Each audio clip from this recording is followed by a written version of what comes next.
Hello student, myself Gaurav Bijwe.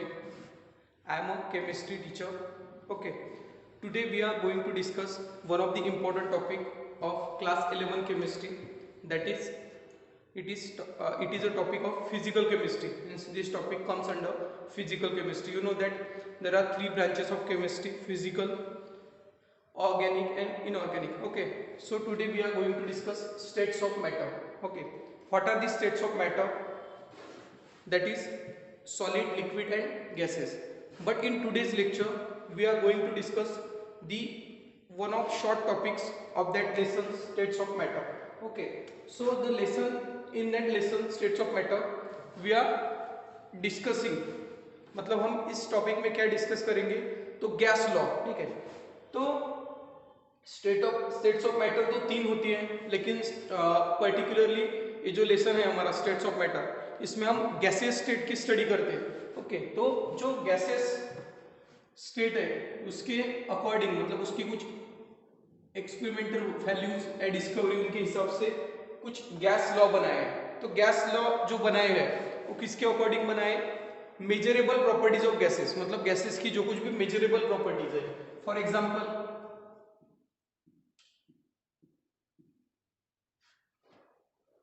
देखिए, measurable properties of gases, मतलब gases की measurable properties की स्टडी हम गैस लॉ में करते हैं. तो ओके, मेजरेबल प्रॉपर्टी अगर हम देखिए तो कौन कौन सी रहती है? एक तो रहता है मास, दूसरा रहता है वॉल्यूम, ओके, तीसरा रहता है टेम्परेचर और फोर्थ वन रहता है प्रेशर. मतलब ये जो चार वैल्यू है, मास, वॉल्यूम, टेम्परेचर और प्रेशर, गैस के केस में, तो इनका जो इंटरकन्वर्जन है, मतलब अगर मास में कुछ चेंजेस हुआ या अगर प्रेशर में चेंज होता है तो टेम्परेचर पे क्या इफेक्ट करता है, या प्रेशर और वॉल्यूम के बीच में क्या रिलेशन है, या वॉल्यूम और टेम्परेचर के बीच में क्या रिलेशन है. तो ऐसी अलग अलग रिलेशनशिप जो है, जो अलग अलग लॉज में हमें बताई है. तो अभी वन बाय वन जो है उस सभी की स्टडी करने की कोशिश हम करेंगे. तो सबसे पहले अगर हम देखेंगे गैस की प्रॉपर्टीज. ठीक है, कुछ प्रॉपर्टीज होती है गैस की. ठीक है, क्योंकि हम गैस लॉ पढ़ रहे हैं तो मेजरेबल प्रॉपर्टी ऑफ गैसेस के बारे में हमने जैसे बोला कि मास, वॉल्यूम, टेम्परेचर और प्रेशर, ये चार क्या है बेटा?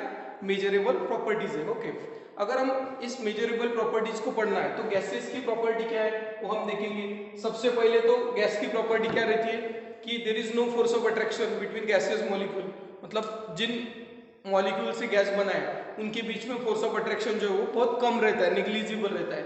वही अगर हम सॉलिड देखें तो सॉलिड में जो फोर्स ऑफ अट्रैक्शन है बहुत ज्यादा रहता है. इसकी वजह से जो सॉलिड पार्टिकल है they are close to each other, मतलब वो एक दूसरे के बहुत ज्यादा नजदीक होते हैं. इसीलिए सॉलिड के केस में हम क्या देखते हैं, उनमें फिक्स शेप रहता है और फिक्स वॉल्यूम रहता है. अगर हम गैस की बात करें तो निग्लिजिबल फोर्स ऑफ अट्रैक्शन है.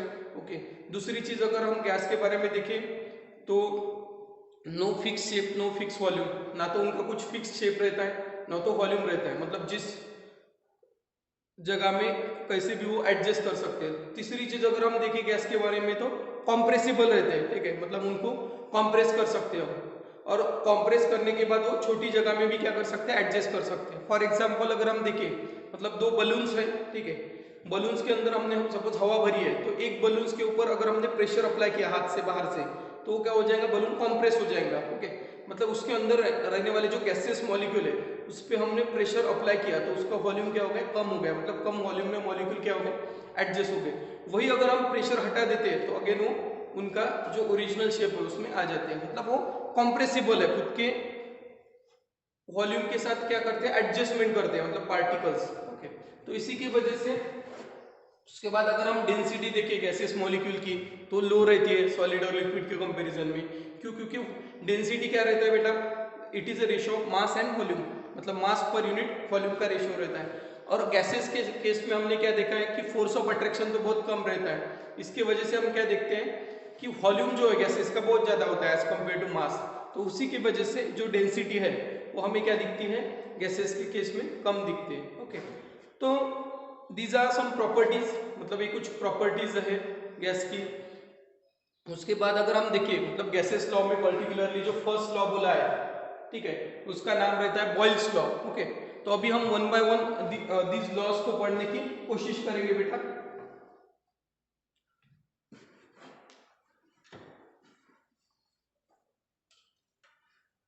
ठीक है, तो फर्स्ट लॉ जो रहता है हमारा उसका नाम रहता है बॉयल्स लॉ। बॉयल्स लॉ, तो बॉयल्स लॉ क्या बोलता है हमें? At constant temperature, at constant temperature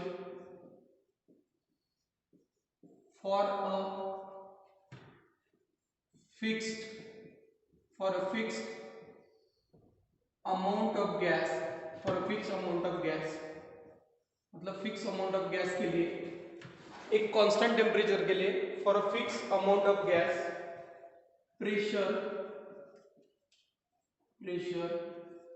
is inversely proportional, pressure is inversely proportional to its volume। मतलब देखिए बेटा क्या बोला है बॉयल्स लॉ, क्या बोलता है? एट अ कांस्टेंट टेम्परेचर, मतलब टेम्परेचर क्या रहना चाहिए? कांस्टेंट। तो कांस्टेंट टेम्परेचर के लिए फिक्स अमाउंट ऑफ गैस, मतलब एक गैस का फिक्स अमाउंट अगर हम लेते हैं तो जो प्रेशर रहेगा उस गैस का वो किसको प्रोपोर्शनल रहेगा? उसके वॉल्यूम को। ओके, इनवर्सली प्रोपोर्शनल बोला हमने, मतलब pressure is inversely proportional to volume, that what we can write. तो देखिए बेटा जब भी दो चीजें इनवर्सली प्रोपोर्शनल रहती है उसका मतलब क्या होता है? एक चीज अगर हम बढ़ाते हैं तो दूसरी चीज अपने आप क्या हो जाती है? घट जाती है, मतलब कम होती है। जैसे अगर इस केस में मैं देखूं, अगर मैं प्रेशर को इंक्रीज करता हूं, देखो प्रेशर को इंक्रीज करता हूं तो वॉल्यूम क्या हो जाएगा? डिक्रीज होगा। जैसे मैंने अभी बलून का एग्जांपल आपको बताया था कि बलून के केस में क्या किया हमने, मतलब एक बलून में नॉर्मली हमने कुछ हवा भरी है, मतलब एक टाइप का गैस भरा है, तो जब भी हम उस पर प्रेशर अप्लाई करेंगे बलून्स के वॉल पे बाहर से, तो उसका वॉल्यूम क्या हो जाएगा? कम हो जाएगा, मतलब वॉल्यूम छोटा हो जाएगा। मतलब प्रेशर अगर बढ़ गया तो वॉल्यूम क्या होगा? कम होगा। और वही अगर हम उससे हाथ निकाल लेते हैं, ठीक है, जैसे जो प्रेशर हमने हाथ से अप्लाई किया था, अगर हम वो प्रेशर को हटा देते हैं तो क्या हमें दिखेगा? वॉल्यूम जो है उसका बढ़ जाएगा, मतलब पहले छोटा हो गया था प्रेशर के वजह से, अभी क्या हो गया? वो बढ़ गया। मतलब प्रेशर और वॉल्यूम क्या है? इनवर्सली प्रोपोर्शनल है। और फिक्स अमाउंट ऑफ गैस, अगर गैस का अमाउंट फिक्स हो तभी हम बता सकते हैं, क्योंकि देखिए अगर गैस का वॉल्यूम अगर हम चेंज करेंगे तो अपने आप उसका गैस कम या ज्यादा लेंगे, मतलब अमाउंट गैस का कम ज्यादा लेंगे तो प्रेशर वॉल्यूम तो ऑब्वियसली कम हो गई। मतलब मैंने इतना सा गैस लिया और इतना बड़ा गैस लिया तो ऑब्वियसली उसमें प्रेशर वॉल्यूम में तो आपको डिफरेंस दिखेगा। इसी की वजह से फिक्स अमाउंट ऑफ गैस के लिए, ठीक है, मतलब ये चीज जो है वो बहुत इंपॉर्टेंट है। इसमें क्या है?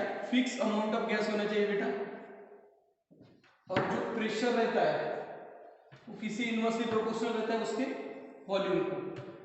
ये टर्म जो है आपके लिए इंपॉर्टेंट है, मतलब pressure is inversely proportional to volume, तो P is inversely proportional to V, ऐसा भी हम लिख सकते हैं। सो आपको पता है जब भी हम प्रोपोर्शनल का साइन अगर हमें हटाना होता है तो हम क्या करते हैं बेटा? प्रोपोर्शनल का साइन सपोज हमें हटाना है तो हम उसकी जगह कांस्टेंट लेते हैं। देखिए मतलब प्रोपोर्शनल की जगह अगर मुझे इक्वल टू लिखना है तो मैं क्या करूंगा? एक कांस्टेंट लूंगा, कांस्टेंट इनटू क्या है?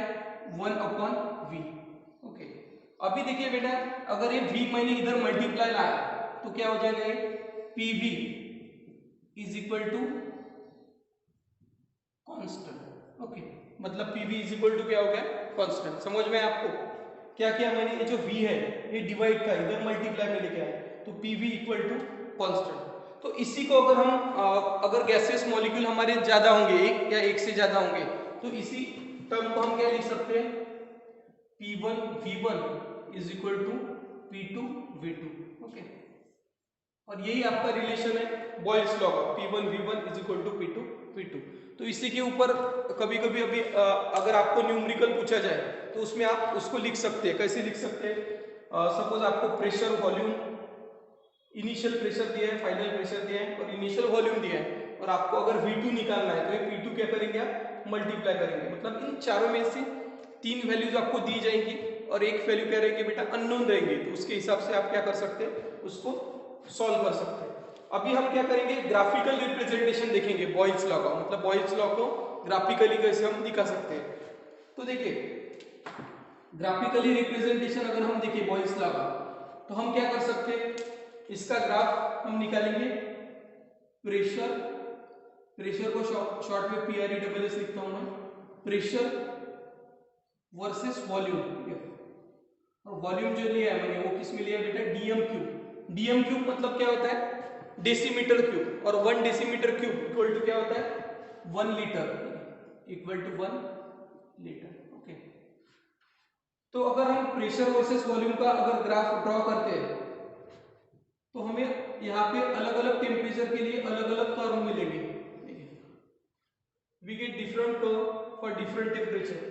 ओके, अगर हम देखते हैं तो टेम्परेचर की रेंज अगर देखते हैं तो यहाँ पे 200 केल्विन है, यहाँ पे 400 केल्विन है और यहाँ पे 600 केल्विन है। तो देखिए हमने यहाँ पे क्या लिखा है प्रेशर और वॉल्यूम जो है, ठीक है, pressure inversely proportional to volume है। तो इस ग्राफ में आपको क्या दिख रहा है, और ये जो टेम्परेचर है मतलब एक कांस्टेंट टेम्परेचर, ये जो टेम्परेचर होगा आपका 200 के लिए एक ही ग्राफ दिखेगा, क्योंकि हमने क्या बोला था कि टेम्परेचर क्या होना चाहिए हमारा कांस्टेंट होना चाहिए। देखिए यहाँ पे क्या बोला था हमने कांस्टेंट टेम्परेचर, तो एक कांस्टेंट टेम्परेचर जो है 200 केल्विन, इसके लिए हमने एक सेपरेट ग्राफ बनाया बेटा, 400 केल्विन के लिए एक सेपरेट ग्राफ बनाया और 600 के लिए एक सेपरेट ग्राफ बनाया। तो इससे आपको क्या पता चलेगा, हमने अभी बोला कि pressure inversely proportional to volume है, तो अगर हम यहाँ पे इधर अगर जाएंगे आप तो वॉल्यूम क्या हो रहा है बढ़ रहा है, तो वॉल्यूम बढ़ रहा है तो प्रेशर क्या हो रहा है आपका घट रहा है, मतलब क्योंकि प्रेशर और वॉल्यूम एक दूसरे को क्या है इनवर्सली प्रोपोर्शनल है। इसी की वजह से आप अगर यहाँ पे देखेंगे तो आप अगर वॉल्यूम बढ़ाते जा रहे हैं तो प्रेशर क्या होते जाएगा आपका घटता जाएगा, ठीक है। तो और क्योंकि एक ग्राफ कांस्टेंट टेम्परेचर पे है तो इसी को क्या बोला जाता है आइसोथर्मल। तो हमने थर्मोडायनामिक्स में एक टर्म देखी थी बेटा आइसोथर्मल प्रोसेस। ओके, उसी से रिलेटेड है। हमने क्या बोला था आइसो मींस सेम या कांस्टेंट और थर्म मींस टेम्परेचर, मतलब एक ऐसी प्रोसेस जहां पे टेम्परेचर क्या हो कांस्टेंट हो। देखिए थर्म मतलब वो है टेम्परेचर और आइसो मतलब क्या है कांस्टेंट, और क्योंकि हमने यहाँ पे क्या लिया है कांस्टेंट टेम्परेचर लिया है तो इस ग्राफ को हम क्या बोल सकते हैं आइसोथर्म भी बोल सकते हैं। ओके, उसके बाद अगर हम सेकेंड ग्राफ इसका ड्रॉ करते हैं तो देखिए सेकेंड ग्राफ हम ड्रॉ करने की कोशिश करेंगे।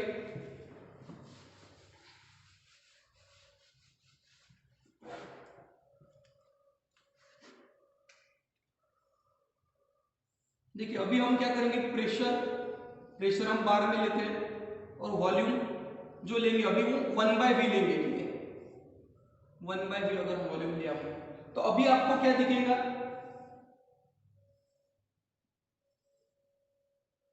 अभी आपको जो ग्राफ दिखेगा बेटा वो स्ट्रेट लाइन दिखेगा T1 T2 और T3, मतलब 3 अलग अलग टेम्परेचर है तो 3 अलग अलग टेम्परेचर पे आप क्या कर सकते हैं, मतलब अलग अलग उसका जो है वो वॉल्यूम निकाल सकते हैं, या तो हम इसको ओके T1 T2 T3 भी बोल सकते हैं, ठीक है। और यहाँ पे आप क्या देख रहे हो, आप अभी आपके माइंड में एक सवाल आया होगा बेटा कि अभी यहाँ पे तो जो ग्राफ है वो कर्व आया था, क्योंकि प्रेशर और वॉल्यूम मतलब अगर वॉल्यूम बढ़ रहा होगा तो प्रेशर क्या हो रहा था कम हो रहा था, लेकिन यहाँ पे स्ट्रेट लाइन दिख रहा है। स्ट्रेट लाइन जब भी ग्राफ दिखता है तो उसका मतलब क्या होता है कि दोनों चीजें एक साथ बढ़ रही होंगी, तो आपको यहाँ पे दिखेगा, देखो एक्स एक्सिस पे हमने यहाँ पे 1/v लिया है। देखिए हमने क्या बोला था, pressure is inversely proportional to volume, मतलब इसको दो तरह से हम पढ़ सकते हैं, pressure inversely proportional to volume.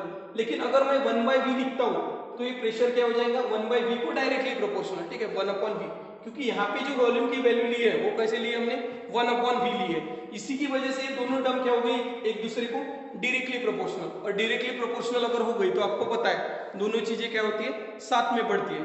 मतलब अगर आप ध्यान से देखेंगे तो यहाँ पे जैसे जैसे हम प्रेशर इंक्रीज कर रहे हैं वैसे वैसे वॉल्यूम भी बढ़ रहा है, या हम जैसे जैसे वॉल्यूम बढ़ा रहे हैं वैसे वैसे आपका प्रेशर भी एक साथ बढ़ रहा है, ठीक है। तो ये T1 T2 T3 ये टेम्परेचर है, इसको हम लिख सकते हैं T1 greater than T2 greater than T3। Okay, तो ये दोनों ग्राफ है और एक छोटा सा कॉन्सेप्ट था बॉयल्स लॉ के ऊपर बेटा, जिसको हमने डिस्कस किया। तो इसके ऊपर कुछ न्यूमेरिकल्स भी आपको पूछे जाते हैं, या जब हम इसके आगे मतलब जब हम आगे के कॉन्सेप्ट जब देखेंगे, जैसे आइडियल गैस इक्वेशन देखते हैं हम, PV = nRT, तो वो इक्वेशन जो है वो बॉयल्स लॉ को ही फॉलो करता है। बॉयल्स लॉ के बाद में आपको एक चार्ल्स लॉ आता है, उसके बाद में ये ल्यूशक लॉ आता है। तो इस प्रकार से हम ऐसे छोटे छोटे कॉन्सेप्ट, अभी इसके नेक्स्ट टॉपिक में हम चार्ल्स लॉ पढ़ेंगे। ओके, तो यहाँ के लिए आज हम स्टॉप करते हैं। ओके, थैंक यू बेटा।